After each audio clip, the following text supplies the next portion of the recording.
So my first elected position was precinct committee person. And there's a story behind that. I actually wanted to get involved in politics, was thinking about it, heard about this precinct committee person position, but didn't know how you got involved in it. And then my ballot came in the mail, and there was a blank sheet of paper, and there was no one that had signed up to be a precinct committee person for our precinct. So my daughter was 18 at the time and could vote. She was a senior in high school. And my husband and I, the three of us, just wrote my name in and sent it in. And I didn't know, again, at the time, that in Oregon, 3 votes means that you're elected. So I had 3 votes around our dinner table, and I got the certificate in the mail that I was an elected precinct committee person several weeks later, and I just laughed when it arrived in the mail. I couldn't believe that I had actually won this election with 3 votes. So that was my first elected position. I'm going to go back a little. Really wasn't elected, was appointed, but I served on the Planning Commission in Sublimity. And actually, it was one of those things you walk in, new guy, suddenly you're even the chair. And it only lasted a year, a position to open up at mayor, and I now was involved enough. A little bit conflicted because I ran the garbage company that always also serviced the town, but found out it's all right to do and how to distance yourself when those issues come up. So I did run for mayor and served 5 terms, 10 years. They went real fast.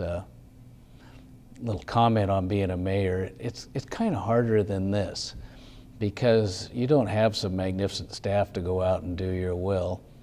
You kind of have to do it yourself. For example, one lady was having drainage troubles in the right-of-way. It's kind of the homeowners, but obviously she couldn't do it, so I put in the drain line myself. That's what I've talked about. It was just a whole different deal. I was there for 10 years and then got involved with the Council of Governments, met a lot of the other players here in the Salem area, and seems like that kind of leveraged off into how I get here. At some point in time, I always knew that I was going to give back, and I had a chance to go through the appointment process when our representative resigned in House District 19, and I thought this is a really good opportunity for me. And in 2005, I was appointed, and I served for 9.5 years in the legislature and was elected in 2006, 8, 10, and 12. So that's how I got started, but I served in a lot of other places before that in the community through volunteer positions and you know, contributed to organizations with my time and talents, and but this is what got me here today.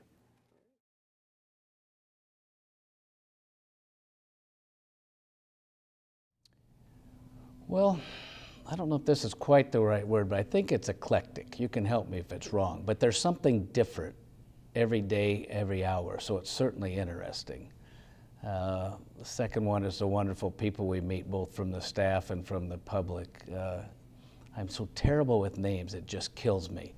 But I do on a daily basis meet, you know, top people, intelligent people, fun people, and that's a big enjoyment of the job. And I don't know if that's 3 or not, but that's all you're gonna get. It's a lot of work. It is one of those things that you're very busy, you have a lot of meetings that you get to go to, and so the work is a collaborating job, I think, of facilitating people and meetings and trying to bring people together to get things accomplished for the betterment of the citizens of Marion County.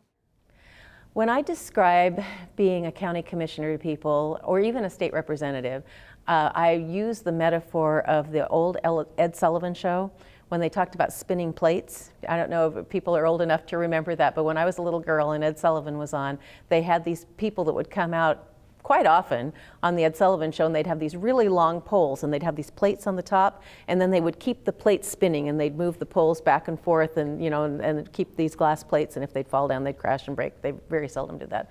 So the spinning plates that you have when you are involved in elected office, the first one is the policy issues that you work on. So you have your own interest areas that you bring to the job. Then you have the things that you have to do. So there's the things you want to do, and then the things you have to do. So I would chalk up land use decisions, you know, like IT issues, property, you know, that type of thing that we have as Marion County Commissioners. So we have to be involved in everything. We can't just pick and choose. And then the third item is the constituent issues. So these are the community issues that you're working on. As a legislator, they tend to be people bringing problems to you. They want to solve a Social Security issue, so you connect them with their congressman, or they want to solve a problem with a state agency. Here, I actually delegate a lot of that to our staff here, but I also do work in the community. For example, last night I was at a fundraising committee meeting for the Big Toy in Kaiser, so those are kind of those nice community issues that you work on. So that's my spinning plates.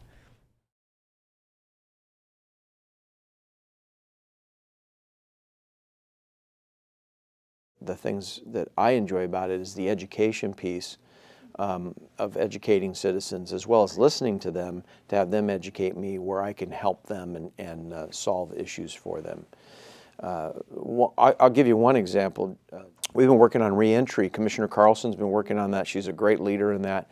As a legislator, I was working on it with her, and we had a situation where a local contractor got a contract to clean the state windows through DAS.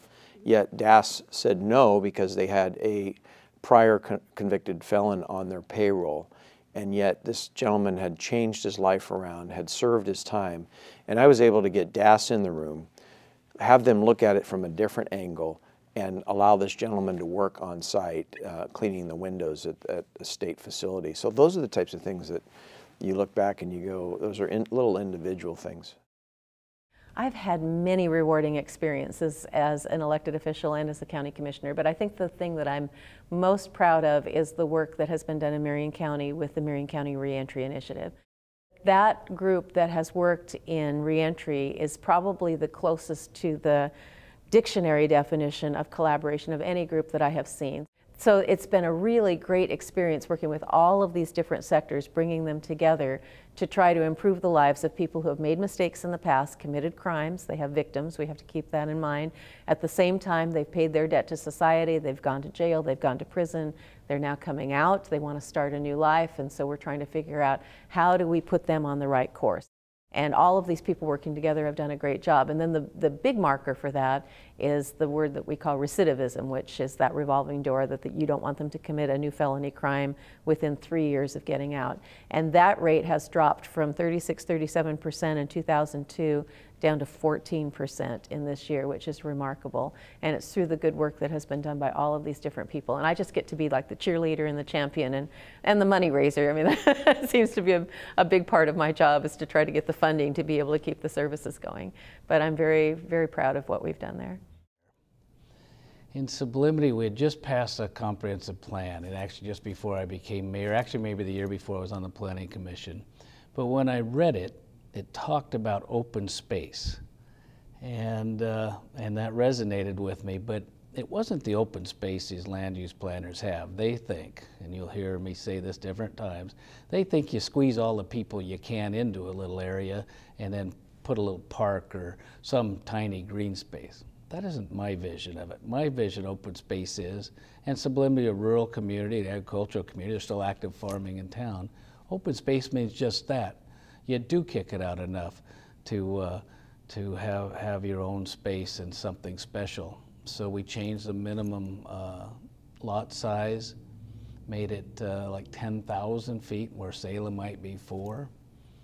And it's kind of prevailed in one form or another for these 20, 30 years since then, and it makes it a special town. Now maybe no one else sees it, but every time I drive in, I know that it mattered to the lifestyle and the outlook and the feel and the popularity of the town.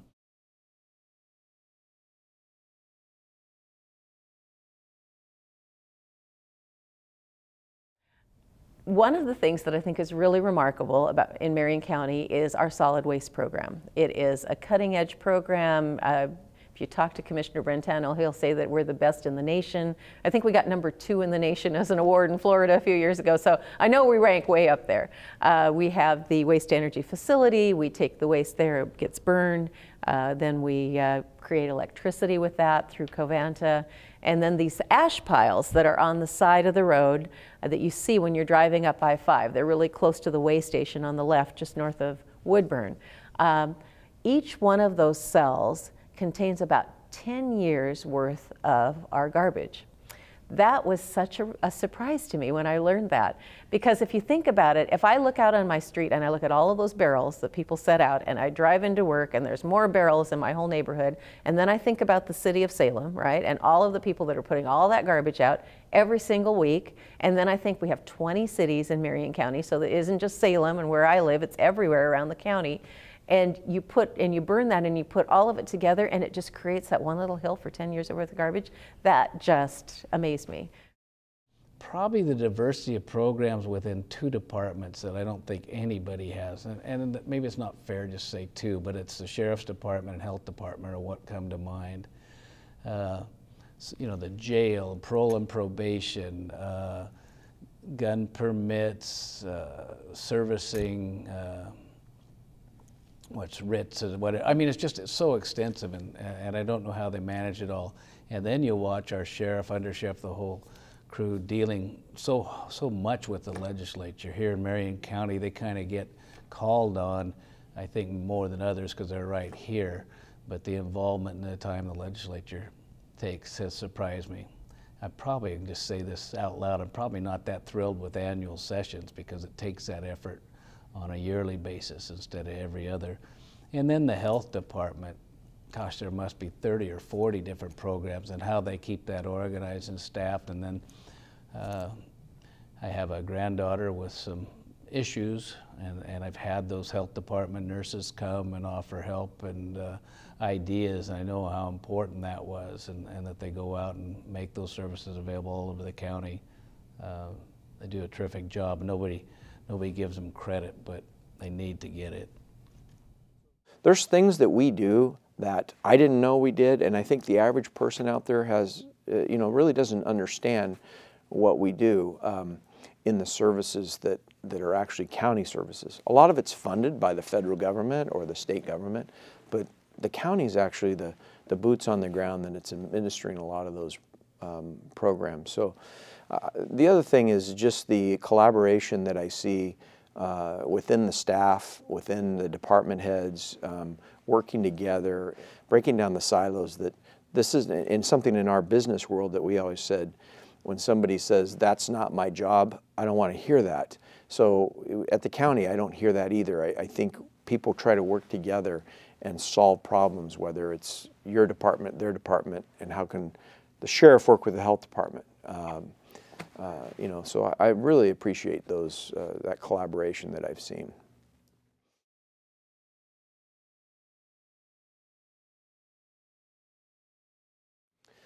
You know, I don't know that somebody ever told me this, but I've given it to a lot of people advice. Election day is a victory either way. So I think that's one of the things that I could give people advice that want to get into politics. If you're going to get into politics and you can't take a defeat of an election or a defeat of a bill, or you know, then you may not want to go there, because you have to work with other people, you have to listen to other people, and you've got to have your ideas that you stay strong and stand for, but you've got to collaborate and listen and adapt other people's ways as well. So it's one of those things that I know you have to be able to be a good listener and have empathy for other people, understanding for other people and where they're coming from. And most people will respect that, even if you make a decision that isn't the decision that they wanted you to make. But you listened to them and you understood them and you acknowledged them. I'll start the best advice I received. It was, again, right after I started. I had kids playing in a basketball tournament in Pendleton at the time, so I went there, and then in between games I thought, well, this would be kind of fun. I'll go introduce myself to their local commissioners and see what somebody else does. You know, it's just a great opportunity. So I went, and Bill Hensel was a longtime commissioner there. I really liked him. He's a Duck fan, it's a problem.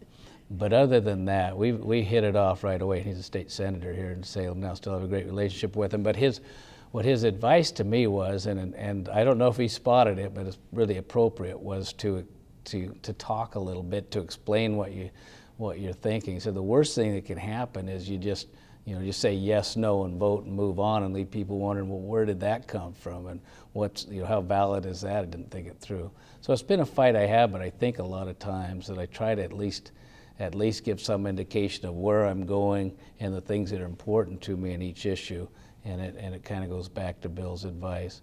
Now, I've given a lot of other people advice in wanting to run for office, even city council and sublimity, and you kind of got to build up to it and kind of build a resume. I was involved in the fire department and kind of my personal life. I dealt with all these communities. I knew players. But having those roles and involvement in whatever, then you're a legitimate candidate and you have enough experience in association with whatever entity you want to represent to do it. One of the pieces of advice that I received from a person that I worked for when I first started in state government was, what he said, Janet, he said, you could do everything yourself. And so he really taught me the power of delegating to people and the importance of sharing the work, and how that really just basically makes what I do that much, it just broadens it. I mean, it just makes it so that it makes it possible for me to do so much more than what I could do just by myself. So advice that I would have for someone who's interested in local government, I think the first piece of advice that I usually give people is to just start learning about it, to attend meetings, to sign up and perhaps be on a committee, to volunteer like at the Marion County Fair, or we have groups that can pull weeds out on Kubler Boulevard, or work in parks, or there's just all kinds of things people can do. In Marion County we need mentors at the health department, and so it's a great opportunity to get to know people, to start understanding the issues, and then just go from there.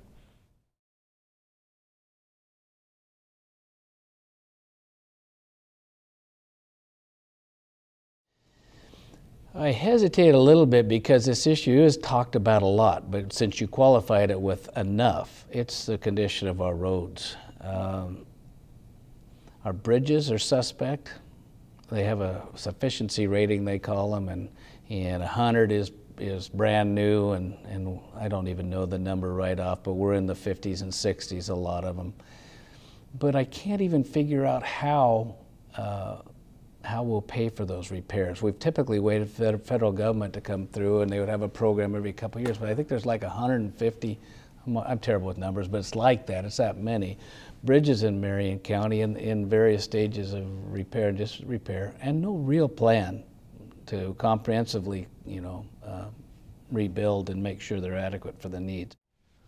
So the issue, I think that it's an important issue, and it probably is being talked about, but not to the extent that it needs to be talked about, and that is the needs of people who are mentally ill. So what happens is that you have some big event where there's a shooting in Colorado, or some other violent action of someone that has a mental illness, and then everybody gets really concerned about that. But the issue is that we need to have continuing services for people who are mentally ill to be able to help them to function in a way that, that they can have a productive life. I think one of the best kept secrets we have in Marion County is the fact that we have so many wonderful services for people who have mental illness. We have a 24/7 psychiatric crisis center. We have wraparound programs for youth.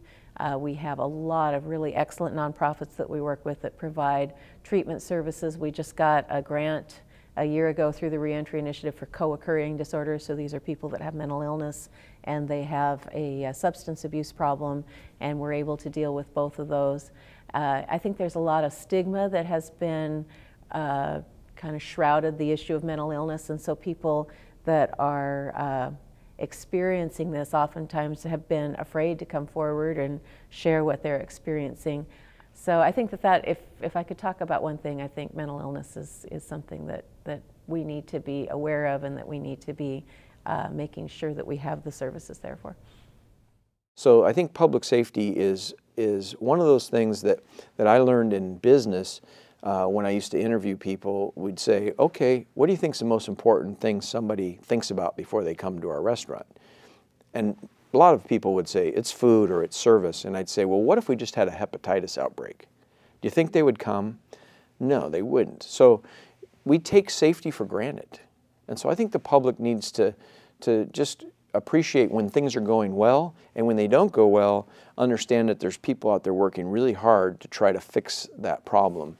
And I know as commissioners, all three of us take that at a high priority. I know the staff takes that as a high priority.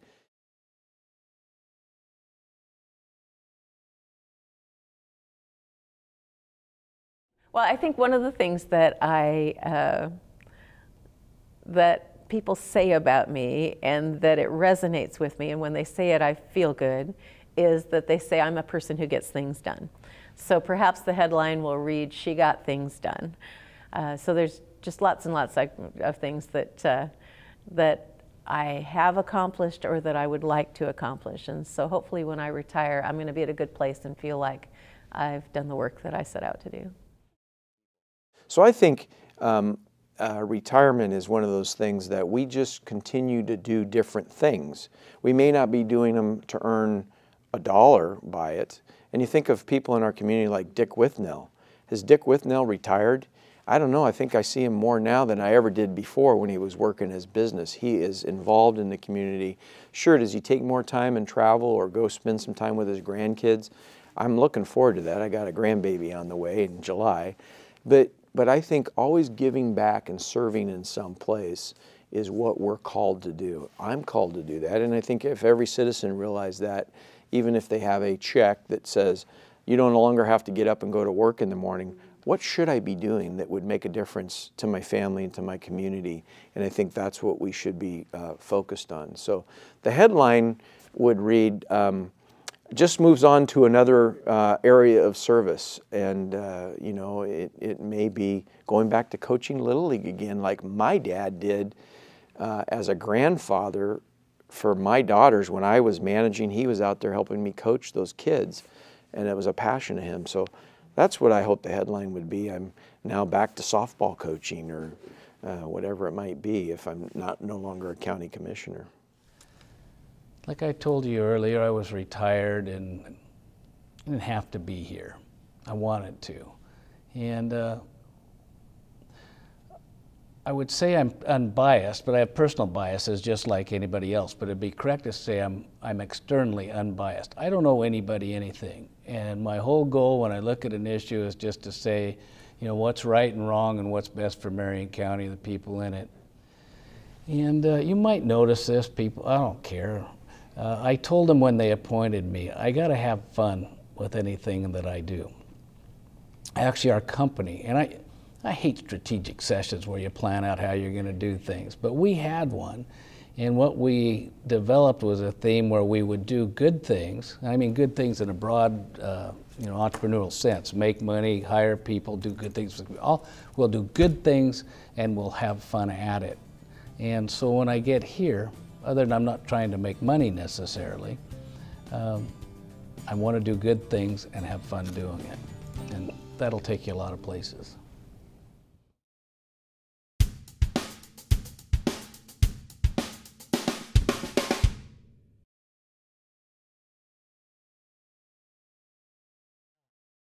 I don't know if it's really the favorite, but it's Hoosiers. I just love that movie, the growth of the people, the things that go on, and the opening scene so reminds me of my childhood growing up in St. Paul. You could be driving into St. Paul with that first scene. It takes me back.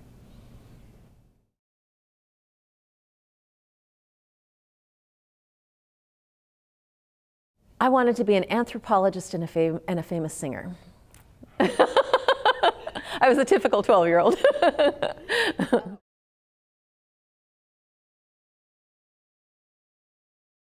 Working on a farm in Sam's Valley down in southern Oregon, hauling hay, moving irrigation pipe, grabbing sheep and holding them while the guy shears them. What a great experience that was as a young man.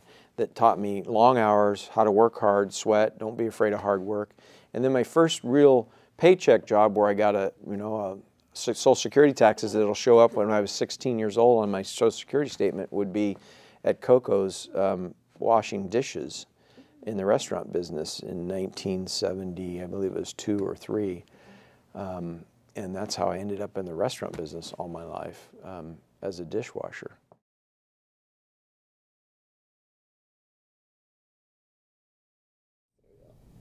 Well, I have a problem with cereal. In fact, my grandfather called me, I don't know if it mean anything, cold cereal Sam from Alabama. And I even have to have some cereal after dinner, and you can see it probably doesn't fit well on me. But probably if the one that she gets in trouble when it runs out would be Frosted Flakes with bananas, let's be serious. Strawberries sometimes at the same time.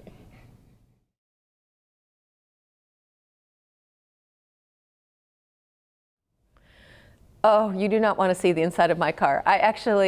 My car was declared a biohazard by Carl McLean.